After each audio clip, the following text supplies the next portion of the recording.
बिस्मिल्लाहिर्रहमानिर्रहीम। अस्सलाम वालेकुम मोहतरम सामीन व नाज़रीन।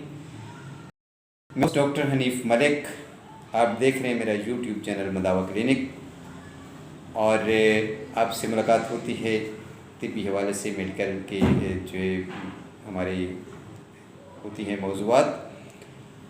कभी आपको डॉक्टर्स का, हकीम लोगों का इंट्रोड्यूस करते हैं, उनकी मालूमात से आपको आगाह करते हैं। अगर आपको हमारी वीडियोज़ अच्छी लगती हैं तो सबसे पहले आपने जो है हमारा चैनल सब्सक्राइब करना है, उसको लाइक और शेयर भी करना है, और अपने कमेंट सेक्शन में अपनी राय जो है वो ज़रूर देनी है। आपको जैसा भी हमारा प्रोग्राम लगता है उसको आपने ज़रूर हमें बताना है। अच्छा, आज का मौजू है कि कुर्बानी करीब है, तो कुर्बानी पर जो है एक सुन्नत इब्राहिमी हम मुसलमान लोग अदा करते हैं। तो गोश्त वाफिर मिक़दार में होता है, और चूँकि सारा साल जो है कुछ जो हमारा तबका है वो का गोश्त नहीं खा सकता है, बल्कि दूसरा गोश्त भी महंगाई के दौर में हर एक के बस में नहीं है। लेकिन जब कुर्बानी का गोश्त आता है तो हम तमाम लोग उसको सवाब समझ के जो है खाते भी हैं, और अपना जो है शौक़ भी पूरा करते हैं गोश्त खाने का। तो कौन सी ऐसी बीमारियां हैं, कौन से वो मरीज़ हैं जो गोश्त खा सकते हैं, और अगर खा सकते हैं तो किस तरीके से, ये आज हम इस पे मैं बात करूँगा। अच्छा, गोश्त जो है आप ज़ाहिर सेहतमंद जानवर होता है तो फिर उसका गोश्त काफ़ी हैवी होता है, फिर हम उसको वाफिर मिक़दार में चूँकि होता है तो हम उसको अच्छी तरह मज़े से खाते हैं, और ज़्यादा खाने से फिर जो प्रॉब्लम होता है। गोश्त जो है आपने जब बकरा चाहे कोई भी जानवर है उसको गोश्त बना लिया है तो फिर उसको आप 1 घंटे तक फ्रिज में रखें। अलबत्ता कलेजी गुर्दे जो है आप फ़ौरन खा सकते हैं। अच्छा, फ्रिज में रख दें, 1 घंटे के बाद जो है आपने गोश्त को पकाना है। लेकिन गोश्त जितने हमारे जो बीमार लोग हैं, जैसे शुगर के मरीज़ हैं, गुर्दे के मरीज़ हैं, या जिगर का प्रॉब्लम है, मैदे का प्रॉब्लम है, मैदा की प्रॉब्लम खसूसन, क्योंकि गोश्त जो है हैवी होता है तो फिर मैदे को हज़म करने में तकलीफ़ होती है, प्रॉब्लम होता है। अच्छा, उस गोश्त में आपने सब्ज़ी ज़रूर डालनी है। अगर काली मिर्च डाल दें तो और ज़्यादा बेहतर है। अच्छा, सब्ज़ी जो है कौन सी डाल सकते हैं?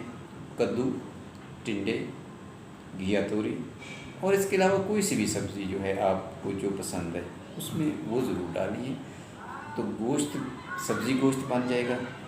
फिर आप उसको अगर खाते हैं तो उसके जो मुज़िर असरात हैं, साइड इफ़ेक्ट जिसे कहते हैं, वो ख़त्म हो जाते हैं। अच्छा, उसके बाद आपने दही, रायता, सलाद और चटनी लाजमी इस्तेमाल करनी है ताकि उसको हज़म होने में मदद दे।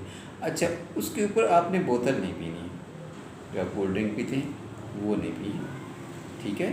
तो सादा पानी पिए। अच्छा, सादे पानी से मुराद ये है कि आप ज़्यादा ठंडा पानी नहीं पीना, इसीलिए कोल्ड ड्रिंक मैं आपको बता रहा हूँ नहीं पीना, क्योंकि बात आ रही है आप ठंडी पिएंगे।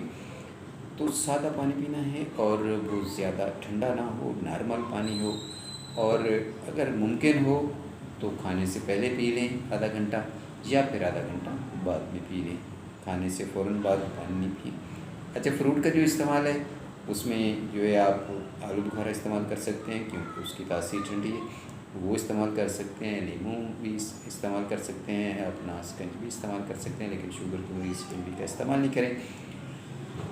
अच्छा, ये तो जनाब सब्ज़ी आपने गोश्त में डाल के इस्तेमाल कर ली, और बीमारियों से आप। अच्छा, गुर्दे के जो मरीज़ हैं उनके लिए है ये एहतियात, शुगर के मरीज़ों के लिए एहतियात है, और मैदे के मरीज़ों के लिए।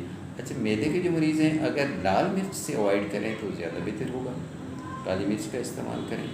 और आप जो है गोश्त वाफिर मिक़दार में होगा ना, तो फिर थोड़ा थोड़ा खाएँ। आप घंटे के बाद, 2 घंटे पे आप थोड़ी सी आपको भूख महसूस हुई तो खा लें, 2-3 घंटे के बाद फिर भूख महसूस हुई फिर खा लिए। ऐसा नहीं है कि ज़्यादा पेट भर के नहीं खाना है, थोड़ा सा उसमें स्पेस रखनी है। और जो है इसमें ये होगा कि आप शौक़ भी पूरा हो जाएगा, आपका ज़ायका भी आपको जो है आप वो पूरा कर सकेंगे।